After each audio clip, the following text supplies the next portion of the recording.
26 मार्च सन 2023 के दिन सेंचुरियन के मैदान में एक ऐसा धमाकेदार मुकाबला खेला जाता है जो मैदान पर छक्के और चौके की बारिश हो रही थी। ये मुकाबला तो तब बदल जाता है जब पागलों की फौज ने इतिहास रच दिया और फिर अफ्रीकियों ने जो किया पूरे पागलों की फौज कांप उठी।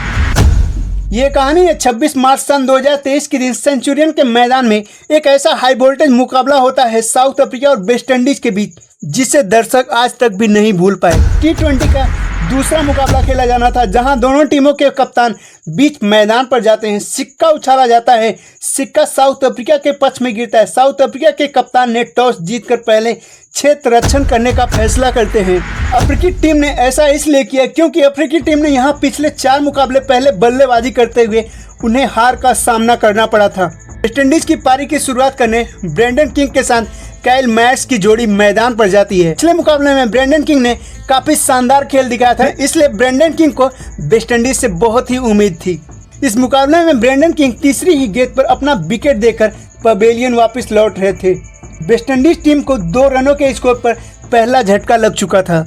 अफ्रीकी खिलाड़ी मैदान पर जश्न मना रहे थे और ये जश्न मैदान पर अब मातम में बदलने वाला था क्योंकि मैदान पर एक ऐसे तूफान की एंट्री होती है जो पहले ही गेंद से अपने इरादे साफ जाहिर कर दिया था।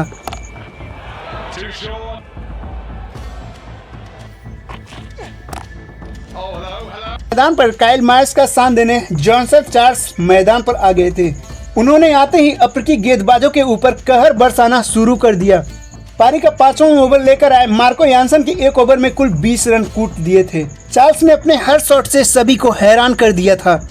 वह हर गेंद को बाउंड्री के पार पहुंचा रहे थे, चाहे गेंदबाज कोई भी हो। देखते ही देखते जॉनसन चार्ल्स तेजी से अपना अर्धशतक भी पूरा कर लिया। ये अर्धशतक जॉनसन चार्ल्स ने सिर्फ 23 गेंदों में पूरा किया था। इंडियन टीम के लिए यह एक जबरदस्त शुरुआत थी। दोनों बल्लेबाजों के बीच 48 गेंदों में 108 रनों की पार्टनरशिप हो गई थी। मैदान पर छक्के और चौकों की बरसात हो रही थी। वेस्ट इंडीज टीम का स्कोर 9 ओवर की समाप्ति के बाद 118 रन होता है। तबरेज शमसी की पहली ही गेंद पर मायर्स ने गेंद को उठाकर मारा और गेंद सीधा 6 रनों के लिए चली गई। इसी छक्के के साथ मायर्स ने भी 24 गेंदों में अपना अर्धशतक पूरा कर लिया। पारी का 11वां ओवर लेकर आए मार्को यानसन की पहली ही गेंद पर मायर्स ने गेंद को उठाकर मारना चाहा और गेंद बल्ले पर ठीक से आई नहीं और मायर्स रेजा हेनरिक के हाथों में जा समाई। मायर्स भी 51 रन बनाकर पवेलियन वापस लौट रहे थे। अब मैदान पर बल्लेबाजी करने के लिए निकोलस पूरन आ गए थे, लेकिन आज वो भी कुछ नहीं कर पाए और वो भी कैच आउट होकर चलते बने। अफ्रीकी दर्शकों में उत्साह साफ दिखाई दे रहा था। दूसरी ओर चार्ल्स का साथ देने मैदान पर रोमन पावेल आ गए थे और आते ही वो भी अफ्रीकी गेंदबाजों के ऊपर टूट पड़े।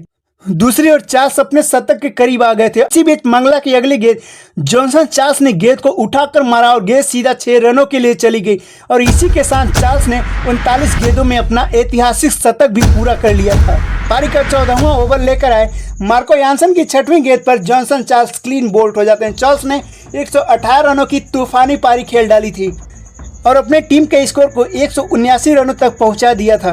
मैदान पर बल्लेबाजी करने के लिए रोमोरियो सेफर्ट आ गए थे। अब दोनों बल्लेबाजों ने मिलकर अफ्रीकी गेंदबाजों के ऊपर जमकर बरस रहे थे क्योंकि पूरे मैच में धमाका हुआ था तो आखिरी में धमाका कैसे न हो। मैदान पर चौके तो कम छक्के ज्यादा लग रहे थे।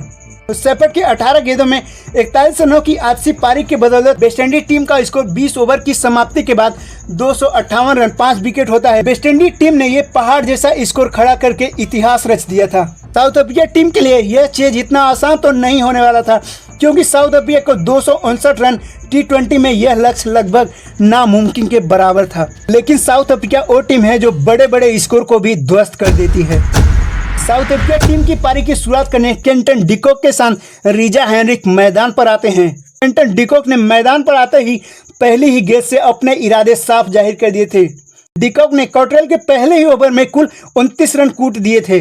डिकॉक ने तो कमाल ही कर दिया था। डिकॉक की बल्लेबाजी देख ऐसा लग रहा था कि जैसे डिकॉक वीडियो गेम खेल रहे हो। पारी का 5वां ओवर लेकर आए रोमोरियो सेफर्ट की पहली ही गेंद पर डिकॉक ने गेंद को उठाकर मारा और गेंद 6 रनों के लिए चली गई और इसी छक्के के साथ डिकॉक ने अपना अर्धशतक भी पूरा कर लिया। डिकॉक ने यह अर्धशतक मात्र 15 गेंदों में ही लगाया था। दोनों बल्लेबाजों के बीच 33 गेंदों में 100 रनों की पार्टनरशिप हो गई थी। डिकॉक ने तो मैदान पर मानो तबाही ही मचा रखी थी। वेस्ट इंडीज का कोई भी गेंदबाज डिकॉक के सामने टिक नहीं पा रहा था। डिकॉक वेस्ट इंडीज के गेंदबाजों की धागे खोल पिटाई कर रहे थे। ये मैच तो सिर्फ चौके और छक्कों का ही था और ऐसा देखने को मैदान में भी साफ दिखाई दे रहा था, क्योंकि सिर्फ चौके और छक्कों की ही मैदान पर बरसात हो रही थी।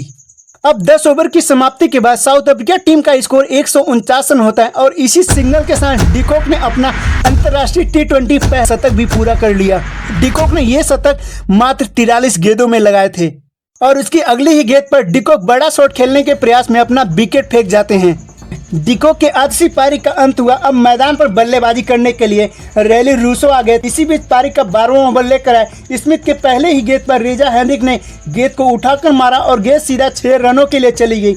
इसी के साथ हेनरिक ने भी अपना अर्धशतक पूरा कर लिया। स्मिथ की ओवर की आखिरी गेंद पर रूसो भी कैच होकर पवेलियन वापस चलते बने और फिर रीजा हेनरिक भी 58 रन बनाकर वो भी पवेलियन वापस लौट रहे थे और डेविड मिलर भी जल्द आउट होकर वो भी पवेलियन वापस लौट गए थे। वेस्टइंडीज की टीम ने वापसी करने की जी तोड़ कोशिश तो की, लेकिन अफ्रीकी बल्लेबाजों के सामने नाकाम रहे। स्टेडियम में मौजूद दर्शक सभी अपने कुर्सी पर खड़े हो गए थे, क्योंकि यह मैच एक रोमांचक मैच बनता जा रहा था। मैदान पर मार्गम का साथ देने हेनरिक क्लासन आ गए थे। साउथ अफ्रीका टीम को जीतने के लिए 21 गेंदों में 35 रनों की जरूरत थी और इसी बीच मार्कम ने गेंद को उठाकर मारा और गेंद आसमान की बुलंदियों को छूती हुई स्टैंड में जा गिरी। और क्लासन की एक छोटी सी आखिरी पारी के चलते साउथ अफ्रीका की टीम ने एक ओवर पहले ही इस पहाड़ जैसे लक्ष्य का पीछा कर लिया था और इतिहास रच लिया था। तो वीडियो को लाइक कर देना और चैनल पर पहली बार आए तो सब्सक्राइब जरूर कर लेना और अपने दोस्तों के साथ इस वीडियो को शेयर जरूर कर लेना। वीडियो देखने के लिए बहुत बहुत धन्यवाद।